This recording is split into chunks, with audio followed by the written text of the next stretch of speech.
ফটোশপে যে কোনো ছবির সাবজেক্ট ঠিক রেখে যদি ছবির ফ্রেম অথবা ছবির সাইজ বাড়াতে চাই, যেমন ছবির সাইজ ডান হতে পারে, বাম হতে পারে, উপর নিচ, আমরা যে কোনো সাইড দিয়ে ছবির সাইজ বাড়িয়ে ছবি যেভাবে বড় করতে পারি। তাহলে আমরা প্রথমেই চলে যাব ফটোশপে এসে আমরা সরাসরি চলে যাব ফাইলে গিয়ে আমরা ওপেন করব। আমাদের ছবিটি যেখানে রয়েছে সেখানে গিয়ে এই ছবিটিকে আমরা ওপেন করব। ছবিটি ওপেন হওয়ার পর চলে যেতে হবে ক্রপ টুলে। উপরে এখানে খেয়াল করতে হবে ফিল অপশনে গিয়ে এখানে কন্টেন্ট অ্যাওরা ফিল এটা সিলেক্ট করে দিতে হবে। সিলেক্ট করে দেওয়ার পর এখন ছবির বাম সাইডে বাড়াতে চাই, তাহলে এভাবে টান দিব।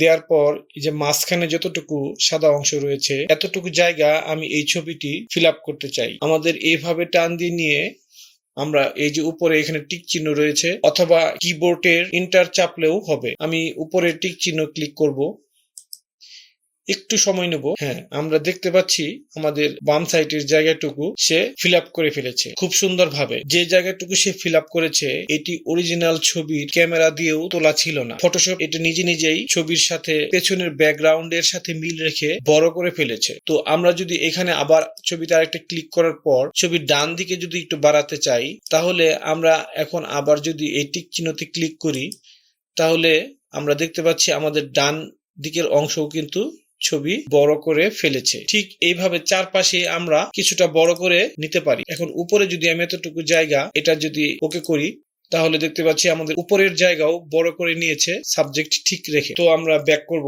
কন্ট্রোল জেড দিয়ে। তো এই ছবিটি আমি যদি নতুন একটি আর্টবোর্ড নিয়ে এখানে আমার ডেস্কটপ থেকে এই ছবিটি টেনে এনে ফটোশপে দিই, তাহলে এই ছবিটি কাজ করবে না। তো আমরা যদি ক্রপ অপশনে ক্লিক করি, আমরা এতটুকু নিয়ে যদি বাম সাইডের এতটুকু জায়গা ফিল আপ করার চেষ্টা করি, তাহলে কন্টেন্ট অ্যাওরা, আমাদের কন্টেন্ট অ্যাওরা ওপেনই হচ্ছে না। আমরা ক্লিক করি কিন্তু কন্টেন্ট অ্যাওরা আসছে না। তার মানে এভাবে এটা কাজ হবে না। আমাদের সবসময় খেয়াল করতে হবে ফাইলে গিয়ে ওপেনে গিয়ে তারপর এখান থেকে ছবি ওপেন করে নিই, তাহলে আমাদের ছবি কাজ করবে।